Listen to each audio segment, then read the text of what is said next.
Hi everybody, this is Steve Kodad. Welcome to Module 16. This is going to be on living rooms and dens, and this is going to be somewhat of a review. Hopefully you remember a lot of the techniques that we brought up in furniture placement in the last module. But again, a lot of those things are going to be repeated here because I think they are so important for you to understand how to place things in the correct place. So we're going to do like I said, a review, and we're going to start off with a slide that you've already seen where we have it before. And so let's go through this one more time because again, it's very pivotal. Again, the classic armchair setup is a very important philosophy, and you use it inside and outside. So in this particular picture, again, we had a couple of smaller chairs that were actually in very precarious positions. One with its back to the front door and one at a sharp corner where you see those red arrows. We also have the situation with the desk in the top left-hand corner where that person's back, when they were sitting there, was also in an insecure position, an uncomfortable position. The couch down at the bottom had its back up against a couple of windows. It was getting an awful lot of energy, so it also had a lot of problems. So there wasn't one place in this particular living room or den comfortable for anybody to sit in. Now the changes that we made, if you remember, were of course taking those two chairs and moving them away from uncomfortable situations. One of them again was at that sharp corner, which now has a plant softening it. The other had its back to the front door. Again, definitely a very uncomfortable position for any kind of activity. So they were moved over to the windows where the couch used to be and are now at a 45-degree angle. The couch has been moved over to the solid wall. And that is really one of the first things you really want to consider is trying to move the biggest piece of furniture, at least where you're going to sit, onto a solid wall. The desk situation, we put the seat on the other side of the desk. So again, they were in the power position, or again, in the classic armchair, which means that they had the mountain behind them. They had protection on the sides, and they could have a clear view of what was going on in the environment. Again, the plants raise the energy in those corners. That's what they're there for. And again, we're using one to soften a corner. And you see that a lot in an L-shaped room like this. Now this particular picture that I've just brought up, I just wanted to bring up the idea again about paint color in a living room and a den. This is not a good paint color for a living room or a den. It's too yin. And again, think of the color wheel. And think about half of it is more yang and half of it is more yin. And even though you don't want it to be all yang, you want it to be more 60% to 40% yang to yin, or at the extreme 70 to 30. This is too yin. So therefore the paint color really does not work well here. Now you can certainly go too far the other way. So this particular den, which is in the back left-hand corner of a house, you probably can even see that, has walls that are red, very yang, very powerful. And red, of course, represents the fire element. And in the back left-hand corner, the dominant element is wood. And of course, fire sort of eats up the wood. So it's not a real good situation with respect to the 5 elements. But again, with respect to the ratio that I keep talking about, it's out of whack It's out of balance. So we really need to change the wall color in that case. Here's another den that you see. And again, I want to make a major point about a long, thin den or living room like this. Again, we have a situation where it comes off as being very narrow, and you have some information that will help you to actually make the width of this room a little bit better. At least it's going to come off that way to your subconscious and make you feel more comfortable. So if you remember, if we take the darkest color and use it on the smallest wall, it gives the impression that the room has been widened somewhat. But with the two end walls, the two side walls, also being the same color, we're getting a little bit more of the cave look here, and it narrows it down. So therefore, we're not getting the effect that we really want. So the two walls on the left, the one on the left, the one on the right, should be a lighter color. You know, it could be a lighter green. Okay, it could be a white. It could be a beige. But it should be a different color. And if you notice, with the green walls and the wood floors and a few other things, we have an awful lot of the wood element in here, so it's out of balance in that way also. So always, always keep in mind the 5 elements. Okay, here's a living room that is in the front right-hand corner when you're facing the door.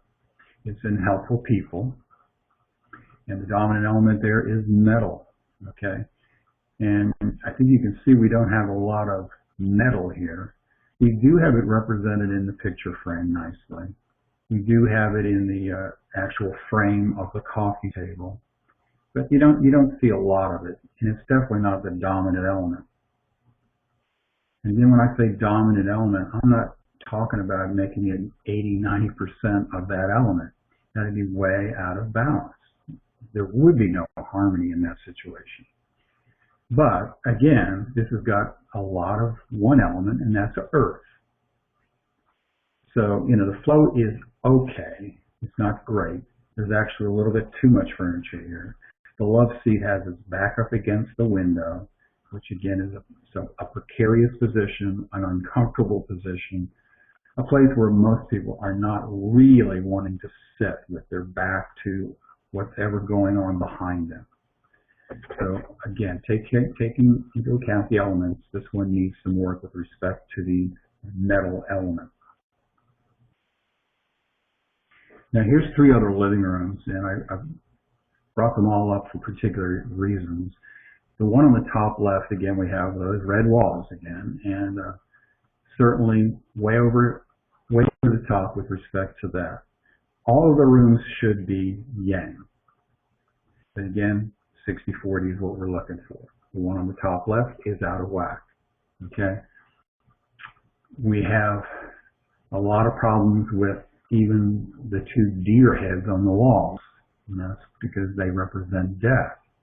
So that needs to be taken care of. Even the chandelier with the antlers in it is not a particularly positive thing for several reasons. Number one, again, the idea of death.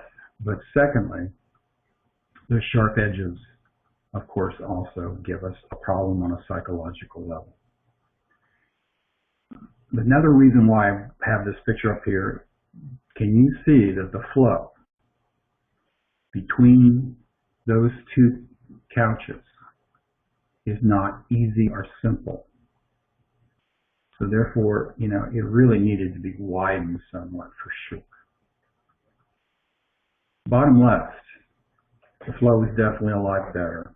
You can now walk to the fireplace easily. You can walk to the windows fairly easily. You know, they have the one couch up against a solid wall nicely. The 2 chairs opposite the couch actually are situated pretty nicely. One at the window is at a 45-degree angle, and the other one has actually got its back protected too, even though you can't see that. I want you to notice the mirror over top of the couch. This can actually, in a lot of cases, make an environment even more comfortable for people because they'll be able to look in that mirror and see a doorway. And in this case, these people really can see who is coming down a hallway here. Okay? So again, the flow's good. The elements were okay. We do have fire with the fireplace, so keep that in mind. There's a little bit of some of the other elements that are lacking, but overall, pretty good. Okay, the one on the right-hand side has good flow. And we're able to walk to the sliding glass door on the right-hand side without any difficulty and taking in a beautiful view, actually. And so, that's all real nice.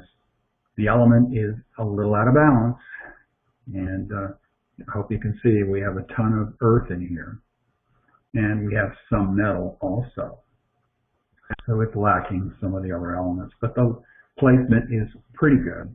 The love seat on the left-hand side is in a slightly precarious position, but the couch actually had its back protected pretty nicely.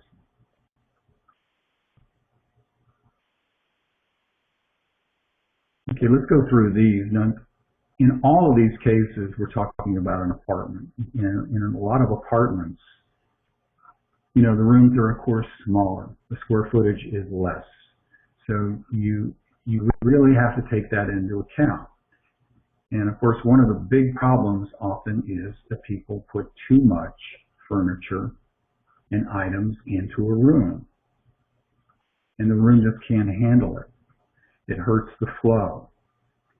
There are seating arrangements that are actually not comfortable and secure for an individual. All right, let's take the top left one. It's out of balance with respect to the elements. It has too much metal. You can walk to the window, but it's a little precarious because of the type of coffee table.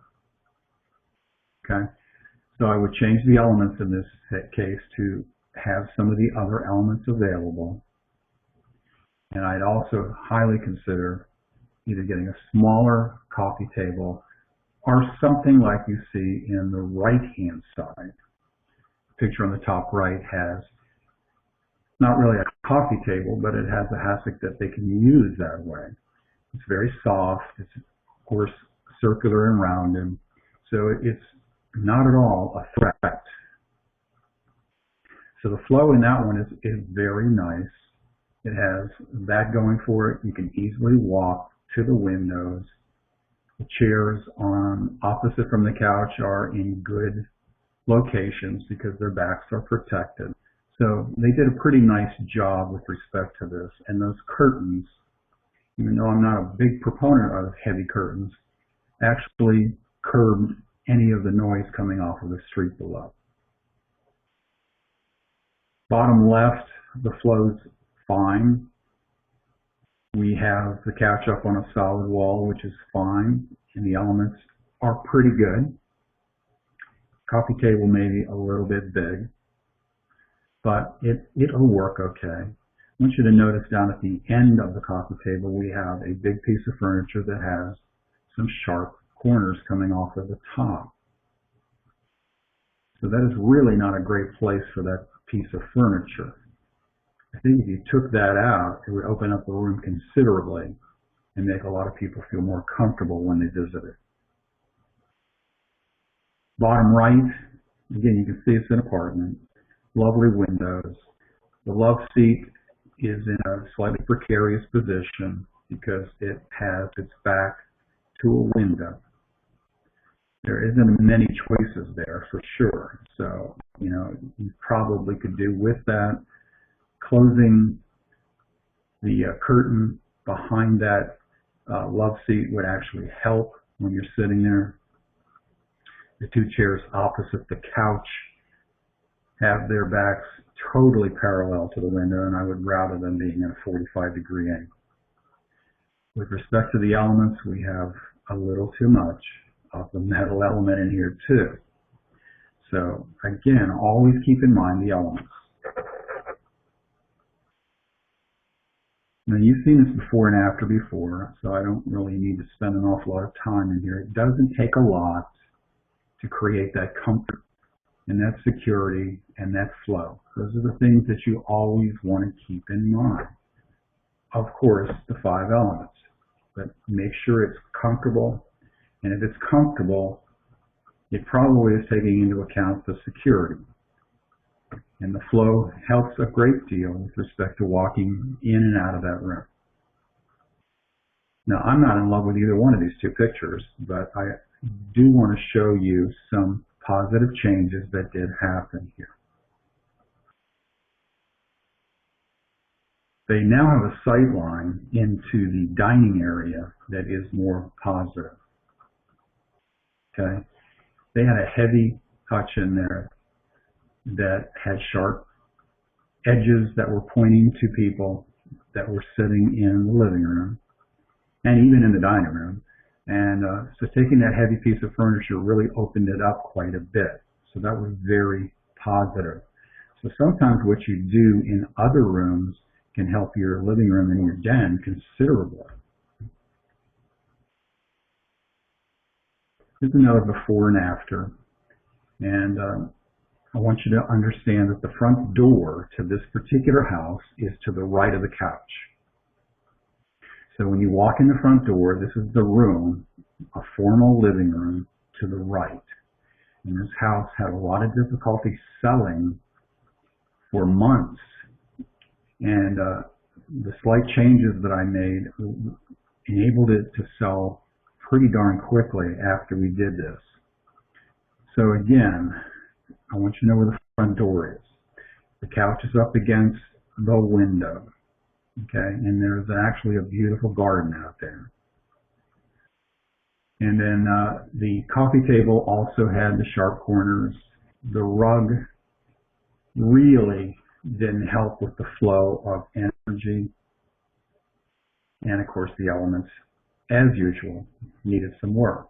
So down at the bottom now, a visitor or the owner can now walk to the window and enjoy the beauty outside. It opens up more natural light coming into the environment. So the couch is up against a solid wall. We definitely brought in some fire to draw attention to this room, because this room was being forgotten or not registering. And we took the other chair and put it at a 45-degree angle to the door and the window. Okay? And it made quite a difference. Now here's a room that is really well done. This is also to the right when you walk in the front door. So this is a formal living room. And they did a really nice job with respect to the elements and everything here. The flow is good. The support of the back of the chairs is good. Okay, the elements is good, like I said. So with those red pillows bringing some fire. Shows off the trim beautifully with the color they decided to use. So we brought in earth that way. Okay, so the whole thing worked really nicely with respect to all of the things we're talking about.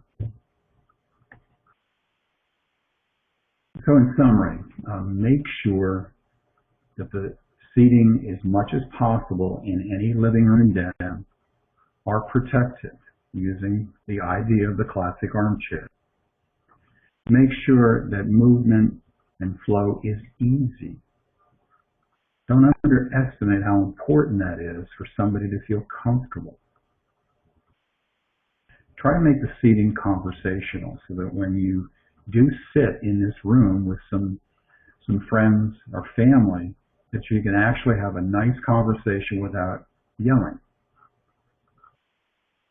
And of course, whether you're selling or you're going to be living there, you want to make sure that everybody is going to be very, very comfortable.